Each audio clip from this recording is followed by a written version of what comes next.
Hello and good morning class 9th के विद्यार्थियों। कैसे हैं आप सभी। तो आज के इस वीडियो में हम लोग एक बार देखने वाले हैं सोशल साइंस का मोस्ट इंपॉर्टेंट 40 ऑब्जेक्टिव सवाल, जो आपके 30 जनवरी के होने वाले एग्जाम के लिए बहुत ही इंपॉर्टेंट होगा। ठीक है, 2023 का जो फाइनल एग्जाम हुआ था दोस्तों 9th का, तो उसी का क्वेश्चन हम लेकर आए हैं। क्योंकि देखिए प्रीवियस ईयर क्वेश्चन लगाना बहुत ही ज़रूरी है, क्योंकि वहाँ से कई बार सवाल आपका बन जाता है। तो हम लोग अभी इसी में इस वीडियो में यही करने वाले हैं। देखिए, class 9th examination 2023 paper number 3, ठीक है। सामाजिक विज्ञान सोशल साइंस एमसीक्यू टाइप 40 कुछ होगा, और इसी पैटर्न पे और इसी टाइप का सवाल आपको मिलेगा। ठीक है, तो इसलिए वीडियो तो आपके लिए बहुत ही ज़रूरी होगा। तो चलिए देखते हैं कौन कौन सा सवाल है इसमें। देखिए, ये 2023 का आया हुआ सवाल है, मतलब एग्जाम में आया हुआ, कोई मॉडल पेपर नहीं है बल्कि फाइनल एग्जाम में आया हुआ सवाल है, इसलिए आपके लिए ज़्यादा ज़रूरी हो जाता है। तो चलिए, पहला सवाल इसमें से पूछा गया है कि सन 1774 में बूर्बो राजवंश का लुई 16वां किस देश की गद्दी पर बैठा हुआ था। यानी 1774 में बूर्बो राजवंश का लुई 16वां जो था वो किस देश की गद्दी पर आसीन हुआ। दोस्तों, तो फ्रांस पर हुआ था। पहला का ऑप्शन हो जाएगा 3। नेक्स्ट क्वेश्चन यहाँ पर बोला गया है कि जॉन लोक ने राजा के देवी और निरंकुश अधिकारों के सिद्धांत का खंडन अपनी किस पुस्तक में किया। यानी जॉन लोक एक क्रांतिकारी लेखक था, जो कि लुई 16वां के दैवीय शक्ति और निरंकुश शक्ति के बारे में अपने किताब में लिखा था। तो उस किताब का नाम क्या है। ठीक है, तो उस किताब का नाम दोस्तों, जॉन लॉक के द्वारा जो किताब लिखा गया उसका नाम है द स्पिरिट ऑफ लॉज नामक पुस्तक। और यहाँ पर बात किया जाए सोशल कॉन्ट्रैक्ट किसका है, तो रूसो का है। ठीक है। आगे हम लोग देखेंगे फ्रांस की मुद्रा को किस नाम से जाना जाता था, जिसे 1794 में समाप्त कर दिया गया था। तो फ्रांस की मुद्रा को दोस्तों लिब्रे कहा जाता था। आगे क्वेश्चन है कि यूरोप में निम्न में कौन सा समूह वंश आधारित शासकों की अनियंत्रित सत्ता का विरोधी था। यूरोप में कौन सा निम्न समूह था जो वंश आधारित शासकों की अनियंत्रित सत्ता का विरोधी था। ठीक है, यानी कि वंश पर जो सत्ता चल रहा था उसका विरोधी था वो लोग। तो इसका सही आंसर क्या होगा। ऑप्शन है राष्ट्रवादी, दूसरा है उदारवादी, तीसरा है समाजवादी, और चौथा है नारीवादी। तो इसका जाहिर सी बात है राष्ट्रवादी हो जाएगा। यानी जब सब कोई अपना देश के प्रति प्रेम दिखाता है, ठीक है, प्रेम लगाओ या अपने देश के बारे में सोचता है मिलजुल के, तो उसको राष्ट्रवादी कहते हैं। और यही हुआ था फ्रांस में। आगे हम लोग देखेंगे, 5वां क्वेश्चन बोला गया कि रूस में निम्न में किस प्रकार की मांग को लेनिन की अप्रैल थीसिस के नाम से जाना जाता है। लेनिन का अप्रैल थीसिस, ठीक है, उसमें कौन सा मांग को रखा गया था, ये आपको बताना है। कौन सा मांग को रखा गया था। तो अब देखिए, पहला था युद्ध को समाप्त कर दिया, ये भी मांग था। दूसरा, सारी जमीन किसान के हवाले कर दिया जाए, ये भी मांग था। और फिर अब बैंकों का राष्ट्रीयकरण कर दिया जाए, ये भी था। तो ऑप्शन नंबर आपका डी हो जाएगा सभी। नेक्स्ट क्वेश्चन है यहाँ पे कि निम्न निम्न में किसका विश्वास था कि पूंजीपतियों के साथ होने वाले संघर्ष में जीत अंततः मजदूरों की होगी। ये किसका विश्वास था। तो दोस्तों, ये विश्वास था दोस्तों कार्ल मार्क्स का। ठीक है, कार्ल मार्क्स का कहना था कि यूरोप में जो भी ये चल रहा है, वार चल रहा है, उसमें पूंजीपति के साथ जो संघर्ष होगा उसमें जीत होगा मजदूरों का। फाइनली इसमें मजदूरों का जीत होगा। आगे है 7वां क्वेश्चन की, निम्न में कौन सा देश प्रथम विश्व युद्ध के दौरान मित्र शक्तियों के खेमे में शामिल नहीं था। मित्र शक्तियों के खेमे में यहाँ पर शामिल नहीं था। ठीक है। देखिए, तो इंग्लैंड, फ्रांस, रूस और जर्मनी।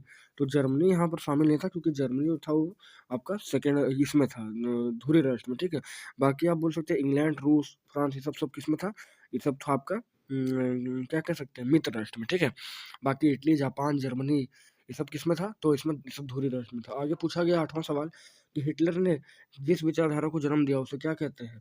तो हिटलर ने कौन सी विचारधारा को जन्म दिया था। तो हिटलर ने नाथसीवाद की विचारधारा को जन्म दिया था। उसकी पार्टी का नाम भी नाथसी पार्टी था, और यहूदियों पर उसने खूब अत्याचार किया था।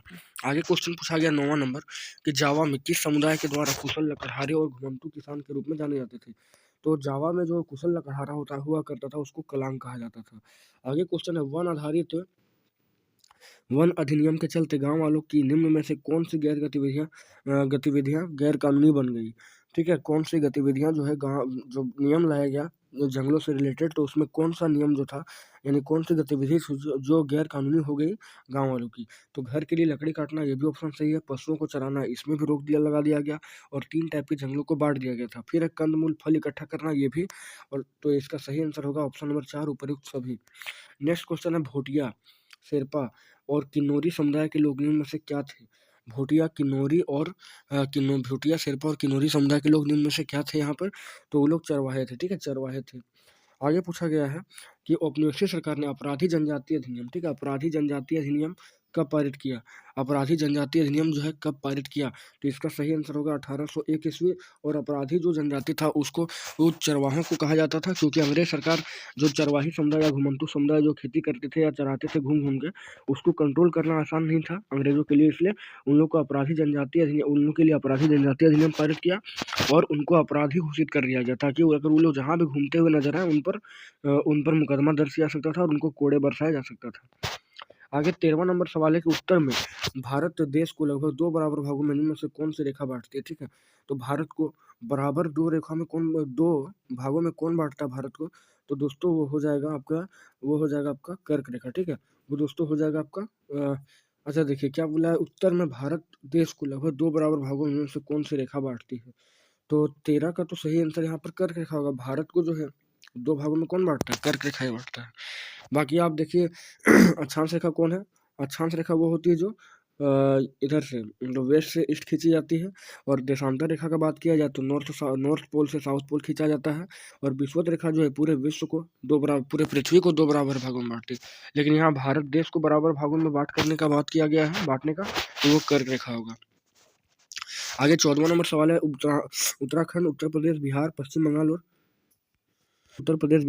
बंगाल और सिक्किम की सीमाएं किस देश को छूती है? किस देश को छूती है? तो वो दोस्तों नेपाल को छूता है, ठीक है, वो नेपाल को छूता है। आप मैप भी देखिएगा वहाँ आपको समझ में आ जाएगा। आगे पूछा गया है तीस्ता और दिहांग निम्न में से किसके नाम है जो असम हिमालय का सीमांकन करती है? तो तीस्ता जो है वो तीस्ता और दिहांग जो है वो नदियों का नाम है, ठीक है, नदियों का नाम है। आगे पूछा गया है कि भारत में हिमालय पर्वत की श्रृंखला में सबसे लंबी तथा सबसे महत्वपूर्ण श्रृंखला किसे माना जाता है? तो आप सबको पता है हिमालय की 3 श्रृंखलाएं हैं, महान हिमालय, लघु हिमालय और शिवालिक। और एगो तो हिमालय का एगो जो ऐसा श्रेणी है जो बहुत पहले बन चुका था, जिसको ट्रांस हिमालय कहते हैं, यानी जो हमेशा बर्फ से ढका होता है, हिमालय के उत्पत्ति से पहले ही वो बन गया था। तो 16 का यहाँ आंसर जो हो जाएगा वो महाभारत हो जाएगा, ठीक है, महाभारत हो जाएगा। धौलाधार, पीर पंजाल, महाभारत, शिवालिक, तो महाभारत हो जाएगा, जो बहुत ही महत्वपूर्ण श्रृंखला माना जाता है। आगे हम लोग 17वां नंबर देखने वाले हैं। तो इसमें पूछा गया है कि भारत का कौन सा राज्य तथा नगर सिंधु तथा गंगा नदी तंत्रों के बीच जल विभाजक का काम करता है? देखिए जल विभाजक मतलब वाटर डिवाइड, ठीक है, वाटर डिवाइड का काम कौन करता है यहाँ पे? तो ऑप्शन है हरियाणा अम्बाला, दूसरा है पश्चिम बंगाल और हुगली, और तीसरा है उत्तराखंड हरिद्वार, और चौथा है मध्य प्रदेश अमरकंटक। तो सही आंसर इसका हो जाएगा हरियाणा और अम्बाला। यही जो है आपका गंगा और ब्रह्मपुत्र के बीच में, गंगा और सिंधु के बीच में जल विभाजक का काम करता है। आगे 18 नंबर, निम्न में से भारत के प्रायद्वीपीय भाग की एक प्रमुख नदी कौन है जिसे दक्षिण गंगा के नाम से जाना जाता है? तो दक्षिण गंगा दोस्तों गोदावरी को कहा जाता है। 18 का ऑप्शन नंबर 4 होगा गोदावरी को, और बूढ़ी गंगा भी इसे कहा जाता है। प्रायद्वीपीय भारत की सबसे लंबी नदी जो है गोदावरी ही है। आगे पूछा गया महानदी गोदावरी, कृष्णा तथा कावेरी पूर्व की ओर बहते हुए बंगाल की खाड़ी में गिर जाती है। यह नदी अपने मुहाने पर क्या बनाती है? तो 19 का हो जाएगा आपका भूकंप, डेल्टा, ज्वालामुखी, पठार। तो जितने भी पूर्वी पूर्वी मतलब बंगाल की खाड़ी की तरफ बहती है, अधिकतर वो नदियाँ बहुत फोर्स के साथ आती हैं, इसलिए वो बनाती है डेल्टा, ठीक है। और पश्चिम की तरफ जो नदी बहती है, यानी कि अगर हम लोग बात करें ऐसे है, ठीक है, अगर पश्चिम की तरफ जो बात करें, अगर इधर बहती है तो वो एस्चुरी बनाती है दोस्तों, जो अर्नदमुख, और इधर जो बहती है वो डेल्टा बनाती है। नेक्स्ट क्वेश्चन हम देखेंगे, वन किस प्रकार का संसाधन है? वन किस प्रकार का संसाधन है? तो मानव निर्मित, अजैव, नवीकरण, या इनमें से कोई नहीं।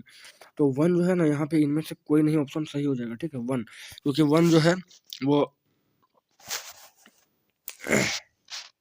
हो जाएगा। वैसे अगर आप बोले आप तो जैव संसाधन हो जाएगा। आगे पूछा गया है 21वां नंबर, वन क्षेत्र में निम्न में किन कारणों की वजह से कमी हो रहा है? तो उद्योगों का विकास के कारण, ये सही ऑप्शन है। दूसरा है शहरीकरण की परियोजना के लागू होने के कारण, और कृषि के लिए अधिक क्षेत्र की मांग होने के कारण।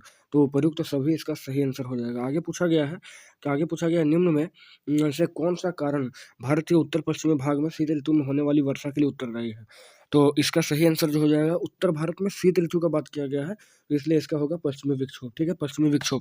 अगर आपको बात करें कि कब कब बारिश होता है, तो यहाँ पे 2 ऋतु में बारिश होती है, एक ग्रीष्म ऋतु और एक शीत ऋतु में। शीत ऋतु में आपको 2 जगह बारिश देखने को मिलेगा, एक उत्तर भारत में पश्चिमी विक्षोभ के कारण, और एगो आपको मिलेगा बात अगर आपको ग्रीष्म ऋतु की बात किया जाए तो उसमें बंगाल की खाड़ी शाखा और अरब सागर शाखा, ठीक है, दक्षिण पश्चिमी मानसून से मिलेगा। अभी जो ठंडा में बारिश हो रहा है वो पश्चिमी विक्षोभ के कारण होता है, जो भूमध्य सागर के द्वारा आने वाली चक्रवाती हवाएं हैं जो जेठ धारा लेकर आती है और यहाँ पर हवा वर्षा करवाती है। आगे पूछा गया है 23वां नंबर सवाल में कि राष्ट्रीय जनसंख्या नीति 2000 का प्रमुख उद्देश्य क्या है।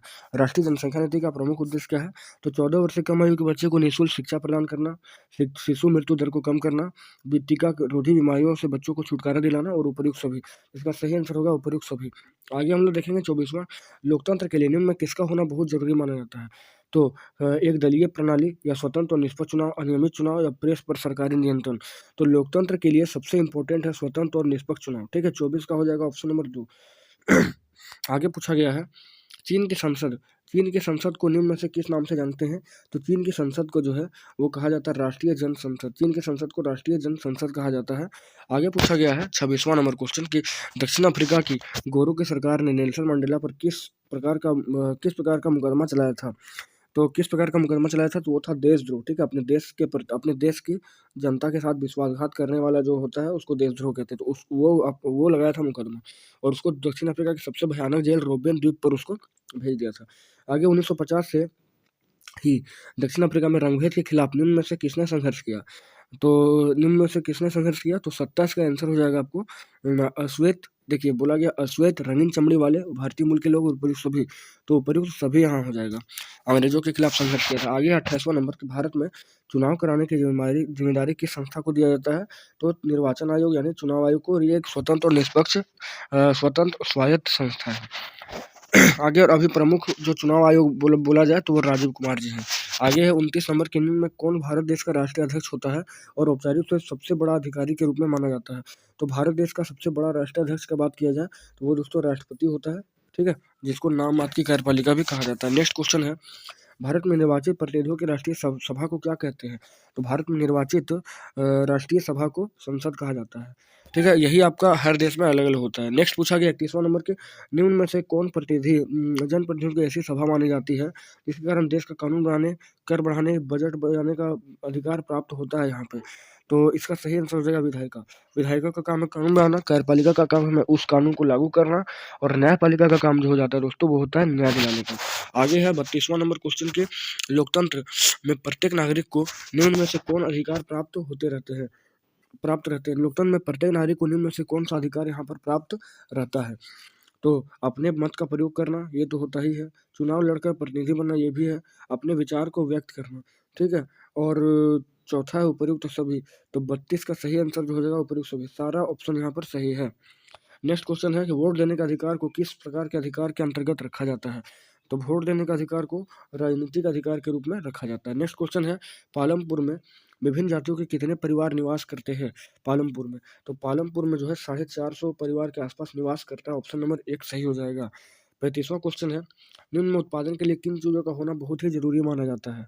35वां क्वेश्चन है निम्न में उत्पादन के लिए किन चीज़ों का होना बहुत जरूरी है। तो भूमि भी जरूरी है, श्रम भी जरूरी है, भौतिक व मानवीय पूंजी भी जरूरी है, इसलिए उपयुक्त सभी यहाँ पर सही हो जाएगा। नेक्स्ट क्वेश्चन यहाँ पे पूछा गया है 36वां नंबर कि शहरों में शहरी क्षेत्रों में अधिकांशतः किस प्रकार की बेरोजगारी पाई जाती है। तो शहरी क्षेत्रों में दोस्तों जो है शिक्षित बेरोजगारी पाई जाती है बहुत ज़्यादा। आगे बोला गया है हरित क्रांति का संबंध निम्न में किससे है। हरित क्रांति का संबंध किससे हो जाएगा। तो 37 का सही आंसर होगा कृषि उत्पादन। और आगे क्वेश्चन पूछा गया भारत में निर्धनता का प्रमुख कारण क्या है। भूमिहीनता, बेरोजगारी, अशिक्षा और उपयुक्त सभी। तो भारत में निर्धनता यानी गरीबी का मुख्य कारण जो हो जाएगा वो ऑप्शन नंबर 4 यानी उपयुक्त सभी हो जाएगा। और आगे पूछा गया है राष्ट्रीय ग्रामीण रोजगार गारंटी अधिनियम वर्ष में कितने दिनों के रोजगार उपलब्ध कराने की गारंटी आपको देता है। तो ये 100 दिन हो जाएगा, ठीक है, 100 दिन हो जाएगा। और बता दिया जाए कि आपको 2005 में जो था नरेगा चालू किया गया था, महात्मा गांधी रोजगार गारंटी अधिनियम, और सबसे पहले सर्वप्रथम 200 जिलों में इसको लागू किया गया था। आगे लास्ट क्वेश्चन है इस वीडियो का बफर स्टॉक योजना, ठीक है, बफर स्टॉक योजना जो है का मुख्य उद्देश्य यहाँ पर क्या है। तो किसानों का समर्थन करना या भोजन की कमी की समस्या को हल करना, लाभ कमाने के लिए अनाजों का भंडारण करना और बिचौलियों को प्रोत्साहन देना, ठीक है। तो यहाँ पर सही आंसर जो हो जाएगा वो हो जाएगा किसानों का समर्थन करना। किसानों का समर्थन करना ही इसका एकमात्र और सच्चा उद्देश्य होता है। तो इस प्रकार हम लोग 40 मोस्ट इंपोर्टेंट ऑब्जेक्टिव सवाल देख लिए हैं, जो आपके होने वाले 30 जनवरी के एग्जाम के लिए बहुत ही ज़रूरी होगा और बहुत ही ज़रूरी सिद्ध होगा और बहुत ही लाभदायक होगा, क्योंकि यहाँ से कई बार सवाल बने हैं। और आप ध्यान से देखिए कि 2023 का ओरिजिनल क्वेश्चन है, ठीक है, तो ओरिजिनल क्वेश्चन भी कई बार रिपीट यहाँ पर हो जाता है। तो इसी प्रकार से अच्छे अच्छे वीडियो पाने के लिए जरूर दोस्तों चैनल को सब्सक्राइब करें और वीडियो को अपने दोस्तों के बीच में शेयर करें। तो चलिए मिलते हैं आपसे एक नेक्स्ट वीडियो में।